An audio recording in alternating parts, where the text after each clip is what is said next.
కానీ ఇప్పుడు ప్రపంచం ఏం చెప్తోందంటే, నువ్వు ఎట్లా పుట్టావనే దాని గురించి అంజలమ్మ నువ్వు దిగులు పడకు. నీ ముక్కు వంకరగా ఉందా, కాస్మెటిక్ సర్జరీ చేయించుకో.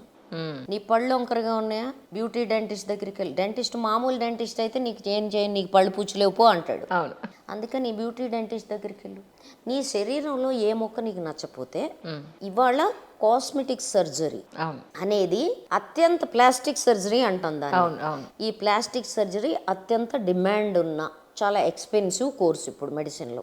నీ కోవిడ్ కాదు, కుష్ఠరోగం కాదు, క్షయ కాదు, ఇంకోటి కాదు. ప్లాస్టిక్ సర్జరీ అండి మన నిత్య జీవితంలో భాగం అయిపోయింది. బ్యూటీ పార్లర్స్, మసాజ్ సెంటర్లు, బ్యూటిఫికేషన్స్, సరే క్రీములు ఇవన్నీ చెప్పా. ఇది కాకుండా health drinks, vitamin drinks, supplements. అంటే ఎందుకంటే వీళ్ళు తిండితే కూడా చచ్చిపోతారు కదా, అందుకని ఇవన్నీ సప్లిమెంట్స్. సో ఇంత బిజినెస్ నడుస్తుంది. అయ్యో నేను ఇంకా అవ్వలేదు లిస్ట్. చెప్పండి. సరే, ఇది పైకి సంబంధించిన ఒక విషయం. ఇది కాకుండా ఏముంది, వీళ్ళ యాక్సెసరీస్, ఆ తర్వాత అసలు వీళ్ళని తయారు చేసేవాళ్ళు,